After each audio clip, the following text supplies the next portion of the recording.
आवाज आ रही है बच्चों?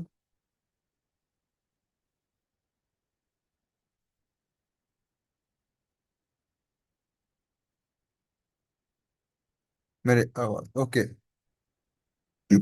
तो we were talking about bone health. Bone health में मैंने बता दिया था आपको कि GLA protein, bone GLA protein क्या कर रही है? कैल्शियम को उनकी जगह पर पहुंचा रही है, यानी हड्डियों में। और मैट्रिक्स जीएलए प्रोटीन क्या कर रही है? कैल्शियम को वहां से रिमूव कर रही है जहां उनकी जरूरत नहीं है, यानी कि सॉफ्ट टिश्यू, हमारे हार्ट लंग्स वगैरह, वहां से उसकी उसको रिमूव कर रही है। ठीक हो गया? नेक्स्ट जी। Vascular health, vitamin K prevent vascular calcification. As I told you, calcification को बचा रही है, यानी जहां उसकी जरूरत नहीं है कैल्शियम की, वहां उसको रुकने से प्रिवेंट कर रही है। तो अल्टीमेटली लंग्स बच गए, हार्ट हार्ड होने से बच गया, और आपकी ब्लड वेसल्स हार्ड होने से बच गई। जब हार्ड नहीं होंगी तो अथेरोस्क्लेरोसिस, यानी कि जो एक आर्टरीज के अंदर जब उनकी हार्डनेस है, उसको बचाया जा सकता है, और अल्टीमेटली हार्ट की बीमारी बचाई जा सकती है। किस तरह हार्ट, दिल की बीमारी बचाई जा सकती है? आप समझे कि एक फ्लेक्सिबल पाइप है या एक गुब्बारा है, अगर उसमें आपने कोई हवा भरनी है तो इजी है। एक लोहे का पाइप में आपने हवा भरनी है तो आपकी अच्छी खासी जान लग जाएगी और आपको महसूस ही नहीं होगा। तो हार्डनेस जब होती है तो इसी तरह क्या होता है कि अगर आपका नॉर्मल एक पाइप है ना, फ्लेक्सिबल पाइप है, तो पीछे जो पंप है उस पर प्रेशर नहीं पड़ता। अगर हार्ड पाइप है और उसकी वजह से पीछे पंप पे क्या आता है? प्रेशर आता है। तो दिल इज अ पंप, तो दिल के ऊपर क्या होता है? इम्पैक्ट आता है। Regulation of calcium metabolism. आपको पता है भाई, विटामिन डी कैल्शियम के अंदर रोल प्ले कर रहा है, और हम पीछे ऑलरेडी बात कर चुके हैं कि विटामिन के जो है वो कैल्शियम के अंदर रोल प्ले करता है। सेल ग्रोथ के अंदर जो बहुत सारी जो प्रोटीन है, विटामिन के डिपेंडेंट प्रोटीन है, वो सेल्स की सर्वाइवल में अपोप्टोसिस के अंदर जब अपने रोल प्ले करते हैं, which is link to cancer prevention. Apoptosis is called programmed cell death. तो अगर कैंसर हो गया, कैंसर वाले के अंदर होता क्या है? कैंसर में आपकी बॉडी में ऐसे सेल्स मौजूद होते हैं जो कि नुकसानदेह हैं, यानी वो इनकम्प्लीट सेल हैं, और वो आपकी बॉडी के ऊपर एक बोझ है, और वो क्या करते हैं? अपने जैसे मजीद कैंसर सेल बनाते जाते हैं। तो अपोप्टोसिस होती है प्रोग्राम सेल डेथ, यानी विटामिन के ऐसी प्रोटीन रिलीज करवाएगा जिससे अपोप्टोसिस स्टार्ट हो जाएगी, और अपोप्टोसिस जो है उन कैंसर सेल को जाके मारना शुरू कर देगी। जब सारे कैंसर सेल खत्म हो जाएंगे तो कैंसर जब मजीद बढ़ेगा नहीं।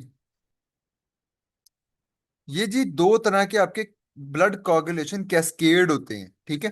कैस्केड का मतलब है कि एक के बाद दूसरी प्रोटीन एक्टिव होती जाएगी, और वो जो है फाइनली जो है वो आपका होता है। दो तरह की इसकी जो है ना वो आपकी है, डैमेज सरफेस और इंट्रिंसिक एक्सट्रिंसिक पाथवे में ट्रॉमा। डैमेज सरफेस क्या है? कि जिसके अंदर कट लग गया, स्किन के ऊपर डैमेज हो गया या कोई जख्म हो गया। और एक्सट्रिंसिक पाथवे क्या है? कि आपकी बॉडी के अंदर से ही एक थॉट एक आई। ये उल्टा तो नहीं है? मैं एक मिनट इसका निकाल लूं, मुझे लग रहा है ये उल्टा लिखा हुआ है।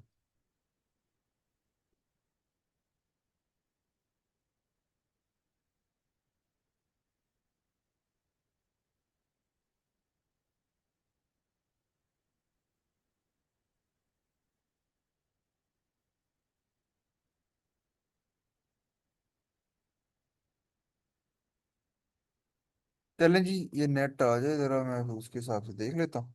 फिलहाल हम बात करते हैं। तो होगा क्या कि दो पाथवेज हैं। ये फैक्टर नंबर 12 है। 12 होगा एक्टिवेट, कौन करेगा इसको? ये डैमेज सरफेस जो है, यहां से रिलीज होगा किनोजेन। किनिनोजेन जो है, उसने क्या किया? 12 को, 12 ए का मतलब है एक्टिवेटेड। ये सारी क्या है? प्रोटीन है। उसने 11 को, 11 ने 9 को, 10 को नहीं, 9 को, 9 और 8 ने मिलके 10 को कर दिया एक्टिवेट। ये होता है एक पाथवे। दूसरे पाथवे में ट्रॉमा है, इधर है 7, एक्टिवेट हुआ। अब 7 ए और टिश्यू फैक्टर, ये दोनों ने मिलके एक्टिवेट कर दिया 10, फैक्टर नंबर 10 को।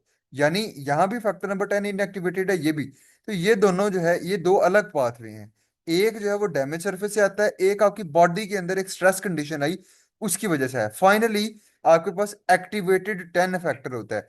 एक्टिवेटेड 10 फैक्टर के साथ ये एक और एडिशनल फैक्टर अटैच होता है, और ये दोनों फैक्टर जो हैं कन्वर्ट करते हैं प्रोथ्रोम्बिन को, जो कि इनएक्टिवेटेड फॉर्म है, इनटू थ्रोम्बिन, जो कि एक्टिवेटेड फॉर्म है। थ्रोम्बिन आगे जो है वो फिब्रिनोजेन को कन्वर्ट करेगा फिब्रिन में, और फिब्रिन और factor number 13, activated factor number 13, ये दोनों मिलके वो ब्लड क्लॉट बनाएंगे, वो जख्म का लौथड़ा बनाएंगे।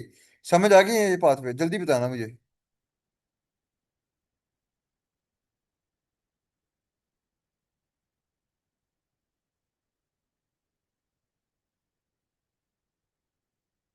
ठीक है, समझ गया मैं। ये जो इंट्रिंसिक पाथवे है, ये डैमेज सरफेस से मुराद है आपकी बॉडी के अंदर डैमेज, वेसल वेसल के अंदर डैमेज हो गया, किसी टिश्यू को डैमेज हो गया, यानी बाहर वाला डैमेज नहीं। और ट्रॉमा से क्या मुराद है, आपकी आउटर सरफेस को कोई डैमेज हो जाना, स्किन को, सर पे चोट लगी, इस तरह की कोई कंडीशन। ठीक है, कैस्केड समझ आ गई? चलो। High risk population for vitamin K deficiency, new born infants, क्योंकि अगर उन्हें जो है वो who are exclusively breast fed are susceptible to abnormal bleeding due to vitamin K deficiency, यानी माँ के जो फीडिंग सिर्फ माँ के दूध पे होते हैं, दे क्योंकि जो मदर फीड है it is deficient in vitamin के, तो इसलिए नॉर्मल प्रैक्टिस है कि जैसे ही बच्चा जो है वो पैदा होता है उसको विटामिन के इंजेक्शन एक आधा जो है वो लगा दिया जाता है। ठीक है, क्योंकि विटामिन उसमें ब्रेस्ट मिल्क में बहुत कम होता है, और जो न्यू बॉर्न का लिवर होता है उसके पास इतनी पावर नहीं होती कि वो प्रॉपरली क्लॉटिंग फैक्टर जो है वो खुद से बना सके। ठीक है, new born colony sterile for first few